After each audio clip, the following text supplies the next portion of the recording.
Well, students, welcome back once again in chemistry classes. Today we have to discuss about class 10th chemistry, acid, base and salt. Already in previous video, in previous lectures, already I have provided to the how to calculate the pH of acid and base. Now today's topic is the chemical property of acid and base. Chemical property of acid and base. Before these topics, I want to tell few important basic property concept of acid, and that is a basicity. Basicity. What is the meaning of basicity? The basicity means the number of H plus ion, given by an acid in aqueous solution.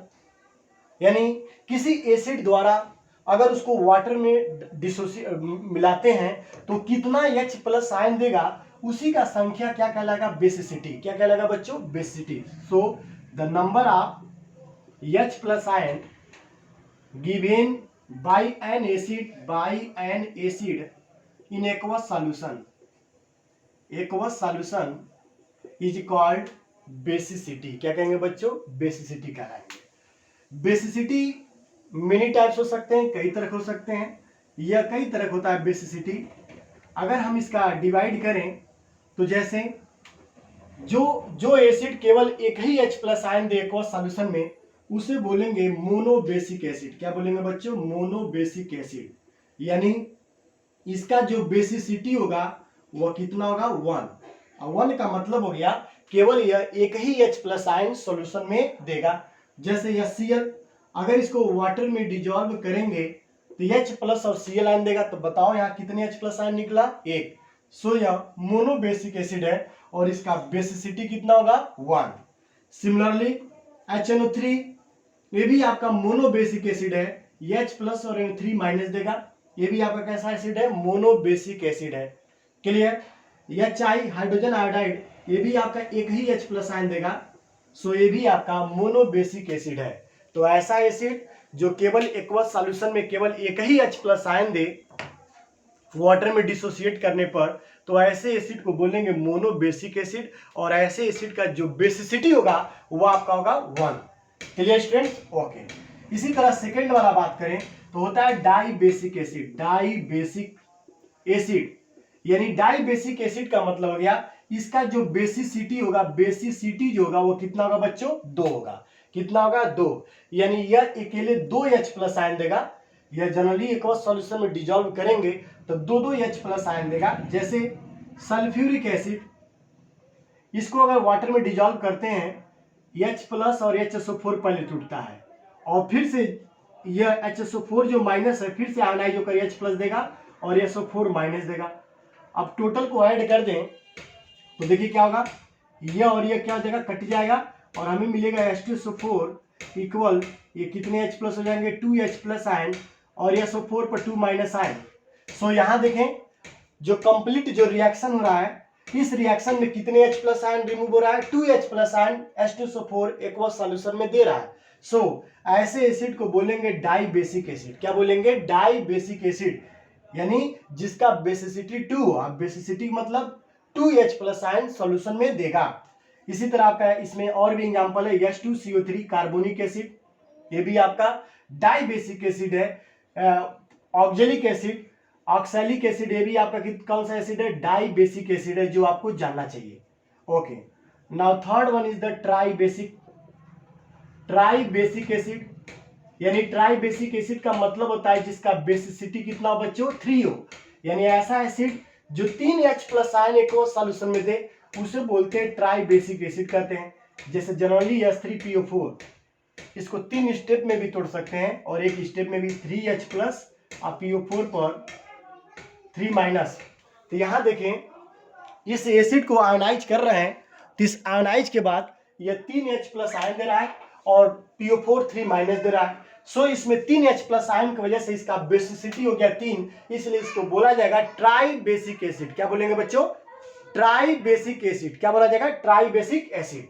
Clear? तो आप इसका screenshot लो. Okay, screenshot ले students, please take screenshot. Well students, अब हम बात करेंगे chemical property of acid and base. ठीक है, तो आपका टॉपिक है chemical properties of acid and base. यह आपके लिए सबसे इंपॉर्टेंट टॉपिक्स है। और रही बात बोर्ड में एक क्वेश्चन तो 100% आना ही आपके बोर्ड में। तो चलिए, सबसे पहला प्रॉपर्टी आपका है न्यूट्रलाइजेशन रिएक्शन। सबसे इजी, सबसे अच्छा पॉइंट जो है, जो केमिकल प्रॉपर्टी एसिड और बेस का है, वो आपका न्यूट्रलाइजेशन रिएक्शन है। ठीक है, तो चलिए इसका मतलब क्या होता है इसको समझेंगे हम लोग। तो पहला जो chemical property neutralization reaction and enthalpy of ये भी एक टॉपिक आपके लिए जानना जरूरी है। एंथैल्पी ऑफ न्यूट्रलाइजेशन रिएक्शन, ये इतने टॉपिक्स आपको समझ आए, मतलब न्यूट्रलाइजेशन रिएक्शन। तो चलिए देखिए क्या होता है। जनरली न्यूट्रलाइजेशन का मतलब होता है जब एसिड जब बेस के साथ रिएक्ट करता है तो आपका जनरली क्या बनेगा, साल्ट और वाटर बनाता है। तीसरी रिएक्शन को बोलते हैं हम न्यूट्रलाइजेशन रिएक्शन बोलते हैं। क्या बोलेंगे, न्यूट्रलाइजेशन रिएक्शन। इस रिएक्शन के दौरान एक एनर्जी प्रोड्यूस होता है, हीट निकलता है। अगर आप टेस्ट ट्यूब में NaOH ले लो, एक टेस्ट ट्यूब में HCl ले लो, आप दोनों को अगर मिक्स कर दें तो आप देखना टेस्ट ट्यूब हीट हो जाएगा। इसका मतलब उस प्रोसेस के द्वारा, उस रिएक्शन के दौरान हीट एनर्जी इवॉल्व हो रहा है। तो उस हीट एनर्जी को ही बोलेंगे एंथैल्पी ऑफ न्यूट्रलाइजेशन रिएक्शन या heat of neutralization reaction. Clear? तो जैसे आपका HCl हाइड्रोक्लोरिक एसिड और NaOH, तो यह एक्वस सॉल्यूशन दोनों को अगर मिलाएंगे तो इसका Cl इसका Na मिलकर बन जाएगा NaCl और क्या बनेगा, H2O। तो ये देखिए साल्ट है और ये क्या है, वाटर है। तो ये रिएक्शन आपका कहलाएगा न्यूट्रलाइजेशन रिएक्शन। और इस रिएक्शन में हमें हीट एनर्जी भी रिलीज होगा। इस हीट एनर्जी को एंथैल्पी ऑफ न्यूट्रलाइजेशन रिएक्शन बोल सकते हैं या हीट ऑफ न्यूट्रलाइजेशन रिएक्शन बोला जा सकता है। क्लियर? जनरली जो न्यूट्रलाइजेशन रिएक्शन होते हैं, इसमें जो एग्जैक्ट जो रिएक्शन होता है वो समझा। अगर हम HCl का बात करें तो HCl खुद यह H प्लस और Cl माइनस में रहेगा, और NaH का बात करें Na प्लस और OH माइनस में रहेगा। तो यहाँ पर एक आयन एक्सचेंज रिएक्शन है, आयन एक्सचेंज रिएक्शन। अब क्या होगा, ये H प्लस आयन यह OH आयन के साथ मिलकर क्या बना देगा, H2O, और यह Cl आयन Na के साथ मिलकर बना देगा NaCl। सो न्यूट्रलाइजेशन रिएक्शन जो है it is a part of हम इसको बोल सकते हैं part of ion exchange reaction या डबल डिस्प्लेसमेंट रिएक्शन भी कर सकते हैं। क्योंकि देखो Cl OH को डिस्प्लेस किया और OH H को डिस्प्लेस किया। सो ये डबल डिस्प्लेसमेंट का भी पार्ट है या आयन एक्सचेंज रिएक्शन का भी पार्ट है। और जब ये आयनों का एक्सचेंज होगा, जब आयन बॉन्ड बनाएंगे तो इसमें हीट एनर्जी प्रोड्यूस होता है। इसी हीट एनर्जी को ही बोलते हैं एंथैल्पी ऑफ न्यूट्रलाइजेशन रिएक्शन या heat of neutralization reaction. Clear? Okay, please take screenshot.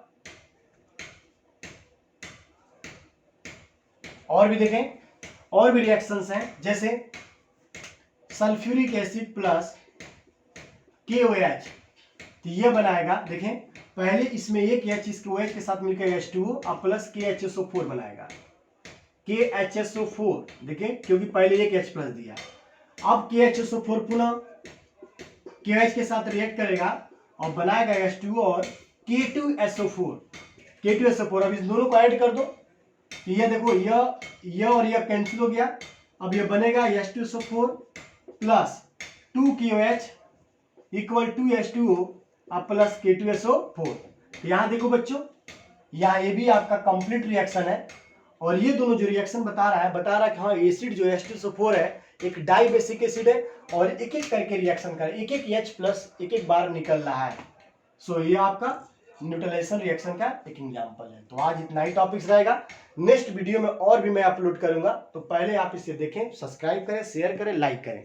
Okay student, thank you very much.